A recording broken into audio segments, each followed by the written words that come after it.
Israel ও যুক্তরাষ্ট্রের যৌথ বাহিনীর হামলায় প্রাণ হারিয়েছেন ইরানের সর্বোচ্চ নেতা আয়াতুল্লাহ আলী খামেনি। এতে শোকের মাতম ছেয়ে গেছে পুরো দেশ জুড়ে, কান্নায় ভেঙে পড়েছে পুরো জাতি। এর মধ্যে দেশটিতে ঘোষণা করা হয়েছে 7 দিনের ছুটি। একই সাথে 40 দিনের রাষ্ট্রীয় শোক ঘোষণা করেছে দেশটির সরকার। ইসরায়েল ও যুক্তরাষ্ট্রের যৌথ হামলায় ইরানের সর্বোচ্চ নেতা আয়াতুল্লাহ আলী খামেনির মৃত্যুর তথ্য নিশ্চিত করেছে দেশটির তাসনিম ও Fars news agency. White plus pro sensitive স্কোয়ারে মাঠের বাইরেও তো আমরা এভাবে দেশপ্রেম দেখাতে পারি। ইরানি সংবাদ সংস্থা ফার্স্ট নিউজ জানিয়েছে, সর্বোচ্চ নেতা আয়াতুল্লাহ আলী খামেনিকে শনিবার ভোরের দিকে তার অফিসে নিজ দায়িত্ব পালন করার সময় হত্যা করা হয়েছে। যৌথ এ হামলায় ইরানের সর্বোচ্চ নেতা আয়াতুল্লাহ আলী খামেনির মেয়ে, জামাতা ও নাতি বিমান হামলায় নিহত হয়েছেন।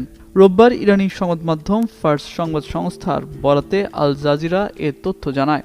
এদিকে ইসরায়েলি প্রধানমন্ত্রী বেনিয়ামিন নেতানিয়াহুর পর ইরানের supreme leader Ayatollah Ali Khamenei নিহত হয়েছেন বলে দাবি করেন যুক্তরাষ্ট্রের প্রেসিডেন্ট ডোনাল্ড ট্রাম্প।